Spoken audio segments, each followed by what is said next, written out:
Hello friends, welcome to unique class. जैसा कि आप सभी को पता है, आज 17 फरवरी है और 17 फरवरी के फर्स्ट और सेकंड शिफ्ट में मैट्रिकुलेशन के साइंस सब्जेक्ट का एग्ज़ाम हुआ है।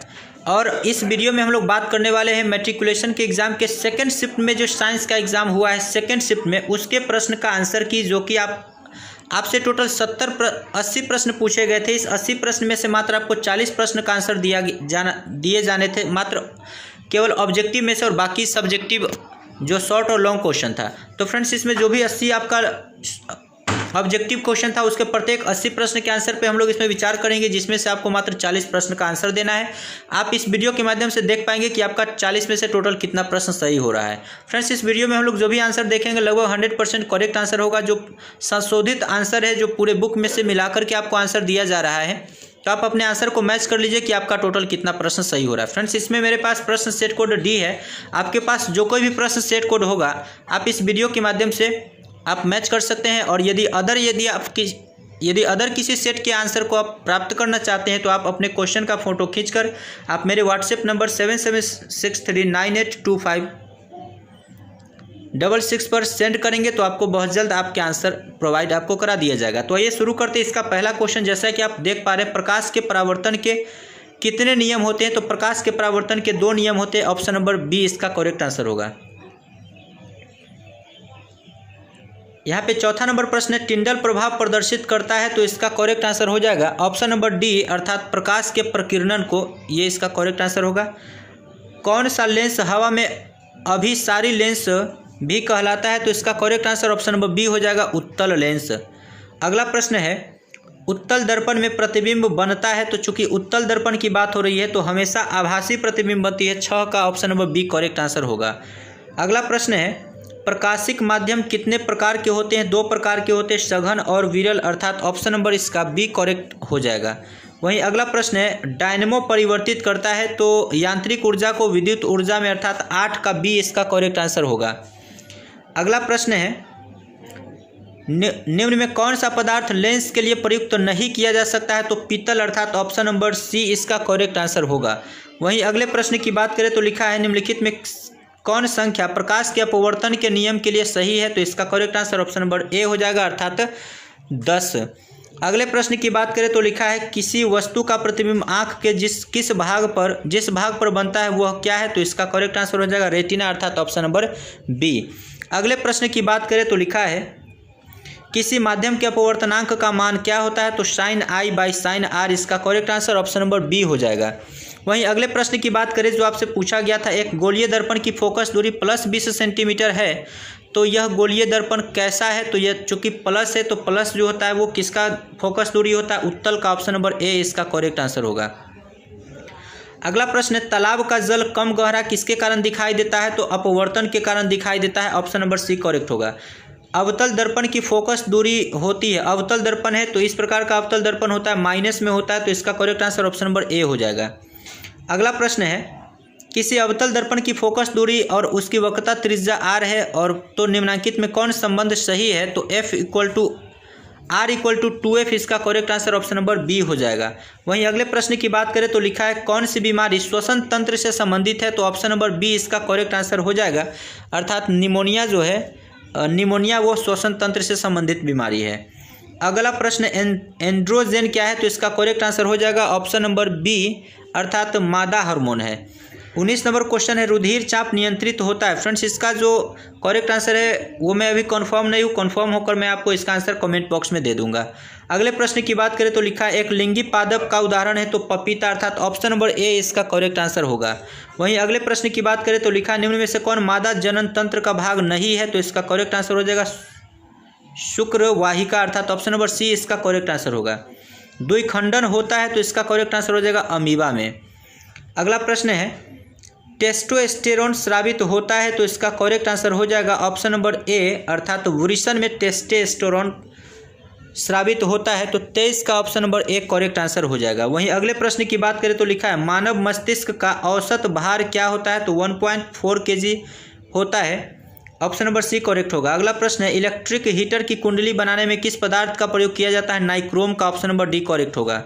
वहीं अगला प्रश्न है, 1 यूनिट विद्युत ऊर्जा का मान कितना होता है? 3.6 × 10⁶ जूल। अगला प्रश्न है किलोवाट प्रति घंटा एक इकाई है, तो इसका करेक्ट आंसर हो जाएगा ऑप्शन नंबर सी अर्थात विद्युत आवेश की। सॉरी फ्रेंड्स, यहाँ पे किलोवाट प्रति घंटा है, तो इसका correct answer option number A हो जाएगा, ऊर्जा की एसआई मात्रक है। अगले प्रश्न की बात करें तो लिखा है विद्युत फ्यूज विद्युत धारा के किस सिद्धांत पर कार्य करता है, तो इसका correct answer option number A हो जाएगा, ऊष्मीय सिद्धांत पर। अगला प्रश्न है वोल्ट मीटर को विद्युत परिपथ में किस क्रम में जोड़ा जाता है, तो समांतर क्रम में जोड़ा जाता है, ऑप्शन नंबर बी करेक्ट होगा। अगला प्रश्न है विद्युत परिपथ में दो बिंदुओं के बीच विभवांतर मापने के लिए किसका प्रयोग किया जाता है, तो इसका करेक्ट आंसर हो जाएगा विभवांतर मापने के लिए वोल्ट मीटर का प्रयोग किया जाता है, ऑप्शन नंबर बी इसका करेक्ट आंसर होगा। अगले प्रश्न की बात करें तो लिखा है जल विद्युत संयंत्र किस ऊर्जा को विद्युत ऊर्जा में रूपांतरित करती है, तो इसका करेक्ट आंसर हो जाएगा स्थितिज ऊर्जा, ऑप्शन नंबर डी। अगला प्रश्न है विद्युत बल्ब में कौन सी गैस भरी रहती है, अक्रिय गैस या निष्क्रिय गैस कहते हैं, ऑप्शन नंबर सी करेक्ट होगा। अधातु के ऑक्साइड क्या होते हैं, तो अधातु है, तो इसका करेक्ट आंसर हो जाएगा अम्लीय। अगला प्रश्न है कार्बन क्या है, तो ये कार्बन एक प्रकार का अधातु है, ऑप्शन नंबर बी करेक्ट होगा। निम्न में से कौन सा असंतृप्त हाइड्रोकार्बन है, तो यहाँ पे असंतृप्त की बात बोला गया है, तो असंतृप्त का जो सूत्र होता है CnH2n+2 होता है, जो जिसको आप एल्केन कहते हैं, तो इस फॉर्मूला को जो भी फॉलो करेगा सबके सब क्या होगा, असंतृप्त हाइड्रोकार्बन होगा। सॉरी फ्रेंड्स, यहाँ पे असंतृप्त की बात हो रही है, तो असंतृप्त का अर्थ होता है जो एल्कीन होता है या फिर एल्काइन होता है, अर्थात CnH2n को फॉलो करे या फिर CnH2n-2 को फॉलो करे, तो ये जो भी फॉलो करेगा वही क्या होगा, असंतृप्त होगा। वही यदि संतृप्त पूछता तो एल्केन हो जाता है, अर्थात CnH2n+2। असंतृप्त की बात पूछा गया तो ऑप्शन नंबर सी इसका करेक्ट आंसर हो जाएगा C2H4। वहीं अगले प्रश्न की बात करें तो लिखा है एरोमेटिक हाइड्रोकार्बन कौन है, तो C6H6 जो बेंजीन है वो एरोमेटिक हाइड्रोकार्बन है। अगला प्रश्न निम्नलिखित में से कौन अक्रिय गैस है, तो हीलियम जो है अक्रिय गैस है, ऑप्शन नंबर बी करेक्ट होगा। निम्नलिखित में कौन उपधातु है, तो Sb जो है ऑप्शन नंबर सी करेक्ट हो जाएगा, उपधातु है। पौधों में श्वसन होता है पत्तियों द्वारा, option number B correct answer होगा। अगला प्रश्न है निम्न में स्वपोषी कौन है, तो स्वपोषी का अर्थ होता है जो अपना भोजन स्वयं बनाने में एबल होता है, तो इसका करेक्ट आंसर हो जाएगा ऑप्शन नंबर ए, अर्थात हरे पौधे जो होते हैं वो क्या होते हैं, तो स्वपोषी होते हैं। अगले प्रश्न की बात करें न्यूक्लियस शब्द किसके द्वारा दी गई है, तो इसका करेक्ट आंसर हो जाएगा ऑप्शन नंबर ए, अर्थात रॉबर्ट ब्राउन के द्वारा न्यूक्लियस शब्द दिया गया है। अगला तो इसका ऑप्शन नंबर ए करेक्ट हो जाएगा। अगले प्रश्न की बात करें तो लिखा है पौधों में भोजन किस रूप में जमा रहता है, तो फ्रेंड्स वैसे तो मेरे अकॉर्डिंग इसका आंसर होना चाहिए ग्लूकोज, लेकिन थोड़ा सा डाउट है, इसका मैं कंफर्म आंसर कमेंट बॉक्स में बता दूंगा। अगले प्रश्न की बात करें तो लिखा है प्रसिद्ध पुस्तक द माइक्रोग्राफिया किनके द्वारा लिखी गई है, तो इसका करेक्ट आंसर हो जाएगा ऑप्शन नंबर डी, अर्थात रॉबर्ट हुक के द्वारा लिखा गया है। अगला प्रश्न पूछा है पौधों और पशुओं की कोशिकाओं का वैज्ञानिक अध्ययन क्या कहलाता है, कोशिका विज्ञान, अर्थात ऑप्शन नंबर बी सही हो जाएगा। अगला प्रश्न है मानव हृदय घिरा रहता है, तो इसका करेक्ट आंसर हो जाएगा ऑप्शन नंबर ए, अर्थात पेरिकार्डियम से घिरा रहता है। अगले प्रश्न की बात करें तो लिखा है विजांड की ओर पराग नलिका की वृद्धि का कारण होता है, तो इसका करेक्ट आंसर फ्रेंड्स में कंफर्म होकर आपको इसका कमेंट बॉक्स में नीचे आपको पिन करके मिल जाएगा, सबसे ऊपर ही कमेंट बॉक्स में इसका आंसर मिल जाएगा, वहां पर आपको दे दूंगा। अगले प्रश्न की बात करें तो लिखा है मनुष्य में श्वेत रक्त कणिकाओं की जीवन अवधि काल, चूंकि यहाँ पे WBC पूछा, वैसे तो WBC 3 से 4 दिन इसका जीवन अवधि काल रहता है, लेकिन इसमें कुछ एक ऐसे कण होते हैं जिसका अवधि जो है 2 से 3 महीने रहता है, अर्थात 97 से लेकर 100 दिन के बीच रहता है, अर्थात इसको आप 2 से 3 महीने कह सकते हैं, ऑप्शन नंबर बी।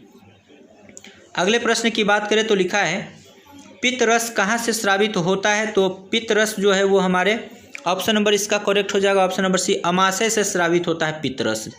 अगले प्रश्न की बात करें तो लिखा है निम्नलिखित में से कौन प्राकृतिक सूचक है, तो इसका करेक्ट आंसर हो जाएगा ऑप्शन नंबर ए, अर्थात हल्दी जो है एक प्रकार का प्राकृतिक सूचक है।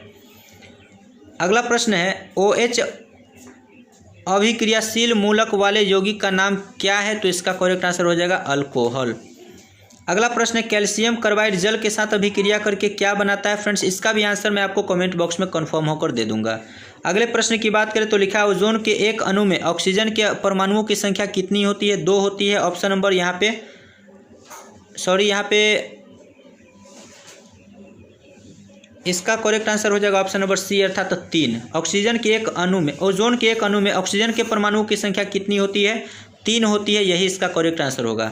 अगले प्रश्न की बात करें, कमरे के ताप पर द्रव अवस्था में रहने वाली धातु कौन है, तो पारा जो है ऑप्शन नंबर ए इसका करेक्ट आंसर हो जाएगा। अगला प्रश्न है, सरलतम हाइड्रोकार्बन कौन है, तो मीथेन जो है वो सरलतम हाइड्रोकार्बन ऑप्शन नंबर ए हो जाएगा।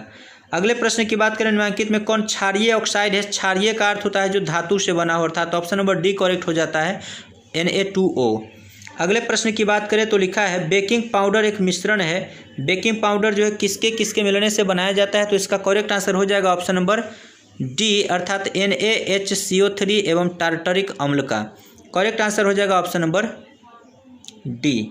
अगले प्रश्न की बात करें तो लिखा है, एक घोल नीले लिटमस पत्र को लाल कर देता है, घोल का पीएच मान क्या हो सकता है, तो घोल का पीएच मान 7 से कम होगा, चूंकि नीला को लाल करता है अम्ल और अम्ल का पीएच मान 7 से कम, यहाँ पे 2 इसका करेक्ट आंसर हो जाएगा ऑप्शन नंबर ए। बेंजीन का अणुसूत्र क्या होता है, तो C6H6 ऑप्शन नंबर सी इसका करेक्ट हो जाएगा। अगला प्रश्न है, एथिल एल्कोहल का IUPAC नाम क्या है, तो एथेनॉल इसका करेक्ट आंसर हो जाएगा ऑप्शन नंबर बी। अगले प्रश्न की बात करें तो लिखा है, CnH2n निम्नलिखित में से किसका सामान्य सूत्र है, तो एल्कीन, अर्थात ऑप्शन नंबर बी इसका करेक्ट आंसर होगा, ऑप्शन नंबर बी। वहीं हम अगले प्रश्न की बात करें तो जैसा कि आप लिखा हुआ देख पा रहे हैं, लोहे का परमाणु संख्या कितना होता है, 26 होता है, ऑप्शन नंबर बी इसका करेक्ट आंसर होगा। वहीं अगले प्रश्न की हम बात करें तो 62 नंबर प्रश्न जैसा कि देख पा रहे हैं आप, स्टेनलेस स्टील में लोहा एवं कार्बन के अलावे अन्य तत्व रहते हैं, तो इसका करेक्ट आंसर हो जाएगा निकेल तथा क्रोमियम, ऑप्शन नंबर सी इसका करेक्ट आंसर होगा। अगला प्रश्न है, पित्तल क्या है, तो पित्तल एक मिश्र धातु है, ऑप्शन नंबर सी इसका करेक्ट आंसर होगा। वहीं अगला प्रश्न की बात करें तो लिखा है, निम्नलिखित यौगिकों में कौन अम्ल है, तो अम्ल इसमें से कौन हो जाएगा, H2SO4 सल्फ्यूरिक अम्ल कहते हैं, ऑप्शन नंबर बी इसका करेक्ट आंसर होगा। किस जीव में हीमोग्लोबिन नहीं होता है, तो यहाँ पे करेक्ट आंसर हो जाएगा मक्खी, ऑप्शन नंबर बी। अगला प्रश्न है, हीमोग्लोबिन की कमी से कौन सा रोग होता है, तो इसका करेक्ट आंसर हो जाएगा, हीमोग्लोबिन की कमी से कौन सा रोग होता है, तो इसका करेक्ट आंसर हो जाएगा ऑप्शन नंबर सी, अर्थात एनीमिया रोग होती है, अर्थात ब्लड की कमी हो जाती है।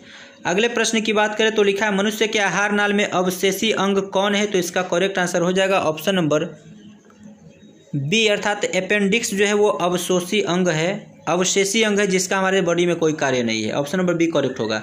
निम्नलिखित में कौन ट्रिप्सिन एंजाइम का कार्य करता है, तो इसका करेक्ट आंसर हो जाएगा ऑप्शन नंबर ए, अर्थात वसा का पाचन। अगले प्रश्न की बात करें तो लिखा है, मुख्य गुहा में आहार का कौन सा भाग पाचन होता है, तो carbohydrate, option number B correct answer होगा। अगला प्रश्न, ऑक्सीजन का वाहक होता है RBC, ऑप्शन नंबर सी इसका करेक्ट आंसर हो जाएगा। अगले प्रश्न की बात करें, रक्त में शर्करा का स्तर नियंत्रित कौन करती है, इंसुलिन, अर्थात ऑप्शन नंबर डी इसका करेक्ट आंसर होगा। अगला प्रश्न पूछा, मानव शरीर में सबसे लंबी कोशिका कौन सी है, तो इसका करेक्ट आंसर हो जाएगा तंत्रिका कोशिका, ये आपके फर्स्ट शिफ्ट में भी पूछे गए थे, ऑप्शन नंबर सी इसका करेक्ट आंसर होगा। इलेक्ट्रॉन पर आवेश क्या होता है, तो इलेक्ट्रॉन चूंकि निगेटिव होता है, तो इसका करेक्ट आंसर हो जाएगा -1.6 × 10⁻⁻19 कूलम, अर्थात 73 का सी जो है ऑप्शन नंबर करेक्ट होगा। अगला प्रश्न पूछा है, खिलौने में किस सेल का उपयोग होता है, तो इसका करेक्ट आंसर हो जाएगा ऑप्शन नंबर ए, अर्थात सूखा सेल का प्रयोग किया जाता है। अगला प्रश्न है, कार्य करने की क्षमता को क्या कहते हैं, तो कार्य करने की क्षमता को ऊर्जा कहते हैं, 75 का option number C correct answer होगा। अगला प्रश्न पूछा, निम्न में से कौन विस्थापन अभिक्रिया का एक उदाहरण है, तो विस्थापन अभिक्रिया का अर्थ होता है जो किसी यौगिक में से उसके एक तत्व को हटाकर खुद उसका स्थान ले लेता है, उसे विस्थापन अभिक्रिया कहते हैं, तो इसका करेक्ट आंसर हो जाएगा ऑप्शन नंबर सी। जैसा कि आप देख पा रहे हैं, यहाँ पे पहले सल्फेट के साथ कॉपर था, अब यहाँ पे कॉपर सल्फेट के साथ कौन आ गया, फेरस, और कॉपर यहाँ से रिप्लेस होकर यहाँ पर आ गया है, तो इस प्रकार से ऑप्शन नंबर सी इसका सही आंसर होगा। वहीं अगले प्रश्न की बात करें तो लिखा, सिल्वर क्लोराइड का रंग कैसा होता है, तो इसका करेक्ट आंसर हो जाएगा ऑप्शन नंबर डी, अर्थात श्वेत होता है। अगला प्रश्न, निम्नांकित में लवण कौन है, तो लवण का अर्थ होता है NaCl जो है आपका लवण होता है, जो अम्ल और क्षारक के अभिक्रिया से बनता है। तूतिया का अणुसूत्र क्या होता है, तो इसका करेक्ट आंसर हो जाएगा ऑप्शन नंबर ए, अर्थात CuSO4 × 5H2O करेक्ट आंसर होगा। अगला प्रश्न पूछा, गंधक की परमाणु संख्या कितनी होती है, गंधक को आप सल्फर कहते हैं, सल्फर का परमाणु संख्या 16 होता है, 80 का ऑप्शन नंबर करेक्ट सी हो जाएगा। तो फ्रेंड्स, इस प्रकार से हम लोगों ने इसमें लगभग 80 में से टोटल 77 प्रश्न का सही आंसर देख लिया। 3 क्वेश्चन का आंसर मैं नहीं दिया हूं इस वीडियो में, इसका आंसर आपको डिस्क्रिप्शन बॉक्स में नीचे लिखा हुआ मिल जाएगा, जो सबसे ऊपर ही आपको देखने को मिलेगा। तो फ्रेंड्स, इसमें आपका टोटल कितना प्रश्न सही होता है कमेंट करके जरूर बताएं। साथ ही साथ यदि वीडियो आपको अच्छा लगा हो, आपके लिए बेनिफिशियल हुआ हो, तो आप इस वीडियो को लाइक करें, अपने दोस्तों के पास शेयर करें। यदि हमारे चैनल पर नए हैं और अब तक हमारे चैनल को सब्सक्राइब नहीं किया तो सबसे पहले हमारे चैनल को सब्सक्राइब करें, साथ ही साथ बेल आइकन को प्रेस करें, ताकि अगला जो भी सब्जेक्ट का आंसर की बनाऊँ या फिर अगले एग्जाम के लिए मैं जब वायरल क्वेश्चन लेकर आऊँ, इंपॉर्टेंट ऑब्जेक्टिव क्वेश्चन लेकर आऊँ, तो आप तक उसका नोटिफिकेशन पहुंच सके और आप उस वीडियो का लाभ उठाकर आप अपने एग्जाम में बेटर परफॉर्मेंस कर सके। तो फ्रेंड्स, इस वीडियो में इतना ही। तब तक के लिए मुझे दीजिए इजाज़त। नमस्कार।